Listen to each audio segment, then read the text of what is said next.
Bonjour frères et sœurs, et nous continuons aujourd'hui à explorer avec Coalette, cette prédicateur, la vie sous le soleil.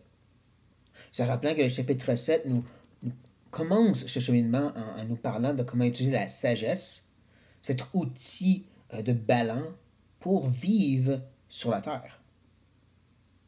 Un peu comme le livre des Proverbes, il va nous donner plein de petites instructions pour faire du sens de la vie sur la terre, mais qu'ultimement, ce n'est pas ça son but. On l'a vu avant, on va le voir après, et il veut nous vous amener à regarder qu'est-ce qui est derrière le soleil, derrière cette vie sous le soleil, pour trouver le palpable, le gain, l'avantage, le solide à ce monde qui a du hevel, la vanité de la fumée, et que cet aspect-là de l'avantage, du solide, ou comme Paul dirait justement, l'éternel poids de gloire, se trouve auprès de Dieu. Mais comme j'ai dit, présentement, il veut continuer à donner de l'instruction, comme dans les proverbes, pour la vie d'ici bas. Mais nous allons voir dans notre section, les versets 11 à 12, 14, 11 à 14, que Coëlette va nous amener et nous pointer subtilement vers du gain, un avantage, vers Dieu. Qui va partir de cette idée qui veut nous donner un peu de direction de la vie sous le soleil, pour nous dire, mais c'est pas ça qui va vous aider.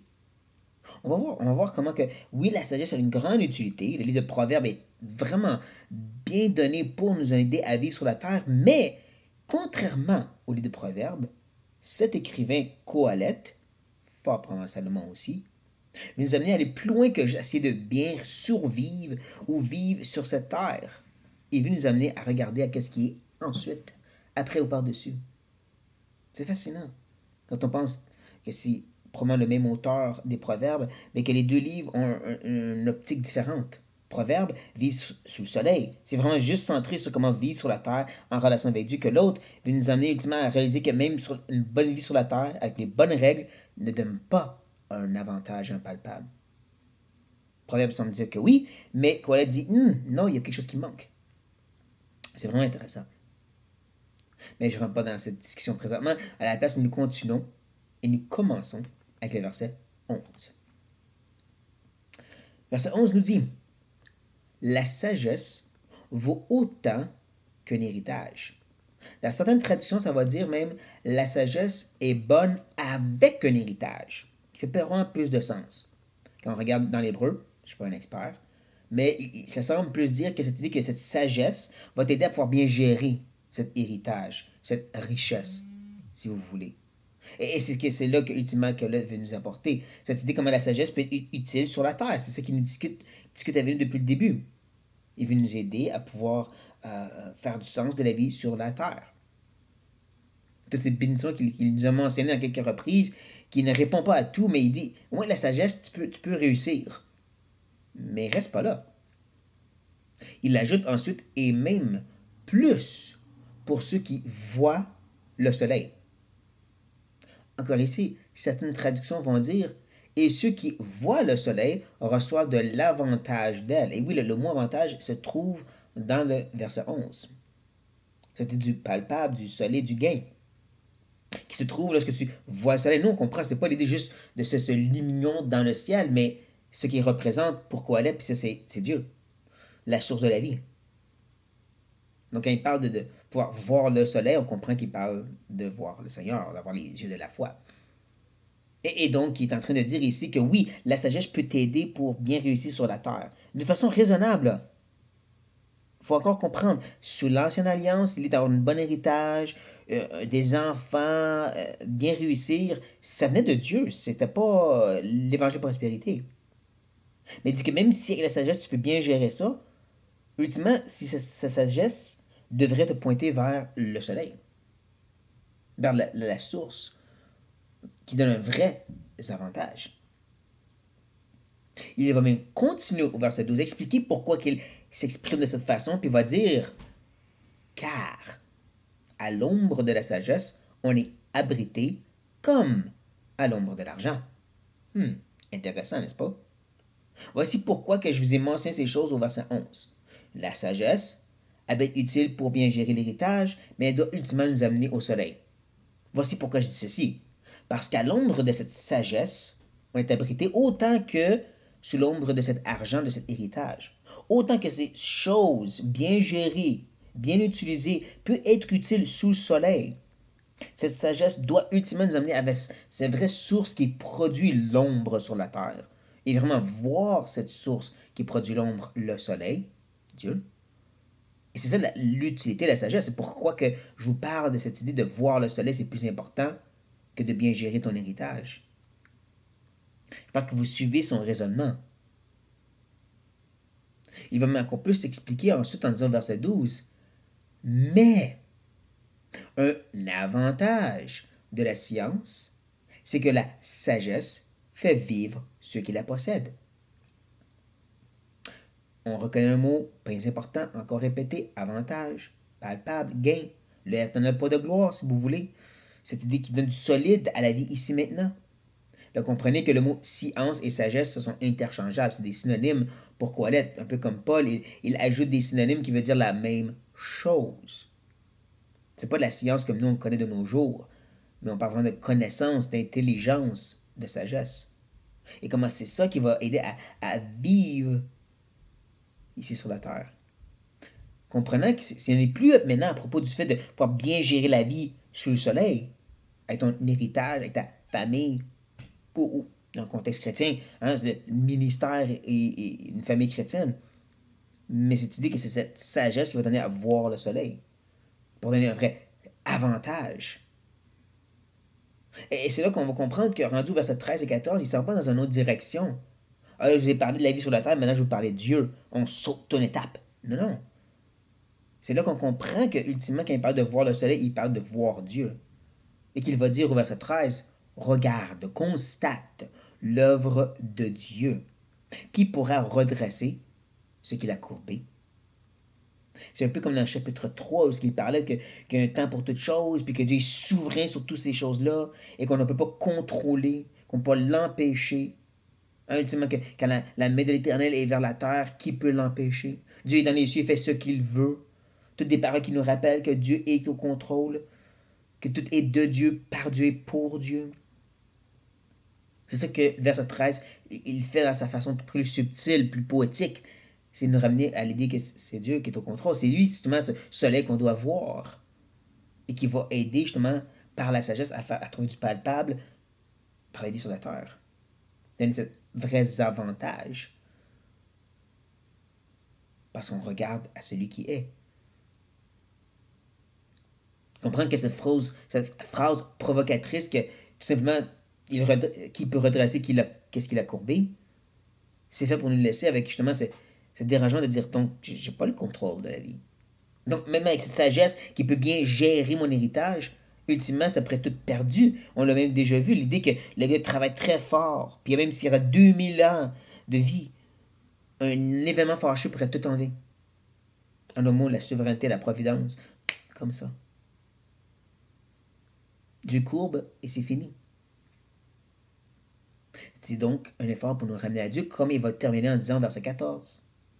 Au jour du bonheur, sois heureux. Au jour du malheur, réfléchis. Voici quelque chose qui est un peu un refrain pour Coëlette depuis le début. On l'a vu premièrement à la fin du verset 12 et à d'autres reprises, cette idée que ce bonheur, ça vient de Dieu, donc réjouis-toi. La capacité de vraiment pouvoir saisir ou être maître de ce bonheur, c'est un don de Dieu, donc oui, réjouis-toi. Même qu'en hébreu, ce que ça dit, c'est plus littéralement, dans le jour du bien, sois bien. Un peu encore de la répétition. Dans le jour du bonheur, et du bonheur, si vous préférez. Mais il a aussi parlé de ces temps de malheur, de ces maisons de deuil, de ces places de tristesse. Puis il dit que ceci, celui que la sagesse réfléchit, se questionne sur la vie. Donc oui, apprécie les bonnes choses, mais lorsque tu n'es plus maître de pouvoir en prendre plaisir, que d'autres prennent plaisir de tes choses, lorsque l'événement fâcheux arrive et que tu perds tout, réfléchis. Pas deviens amer, frustré et dérangé, levant le poing contre Dieu ou quoi que ce soit. Non, réfléchis.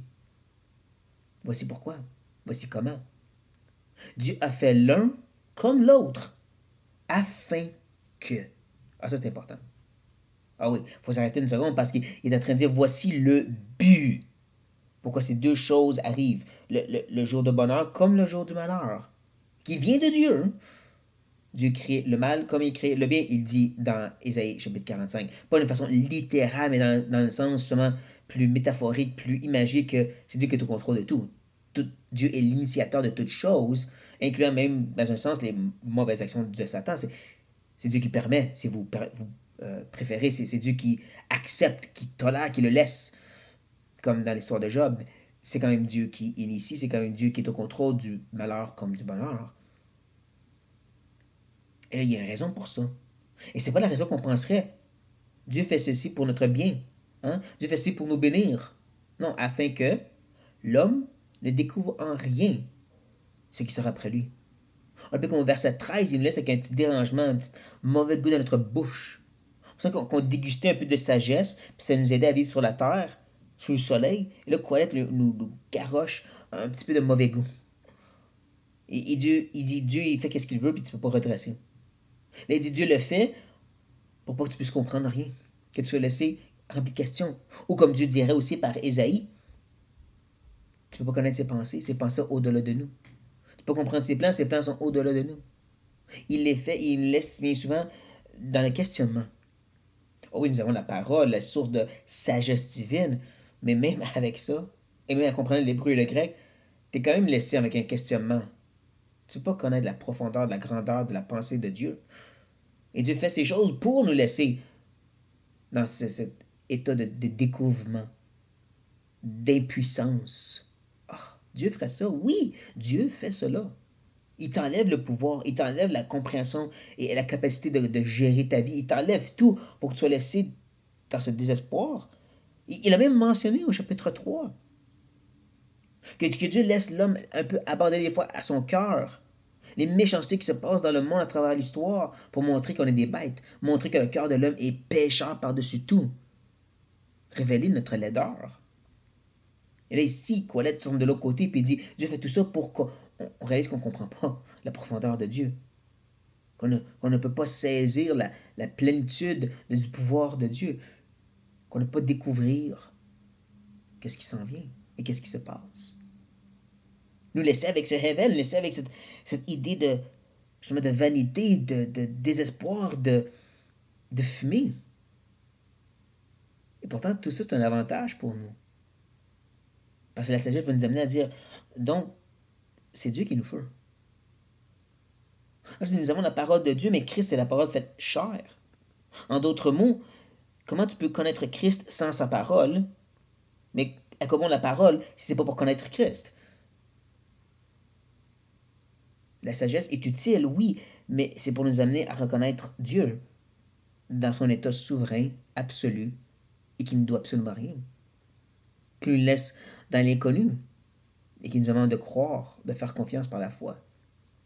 Ce n'est pas la réponse que nous cherchions. Quoi va nous amener tranquillement là-bas plus qu'il avance dans son livre et dans ce chapitre même la prochaine fois. Mais il nous laisse présentement avec la fumée dans la bouche. Et c'est correct. C'est correct.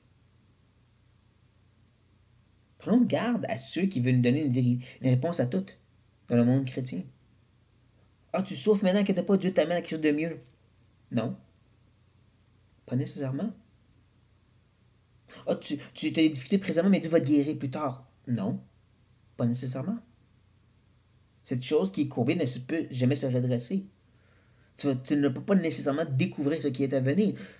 Tu dois juste faire confiance à qui est Dieu. C'est sur cette note que je vous laisse un peu révèle comme quoi elle est faite. Mais sur ça, je vous dis, soyez bénis, mes amis. Je vous aime.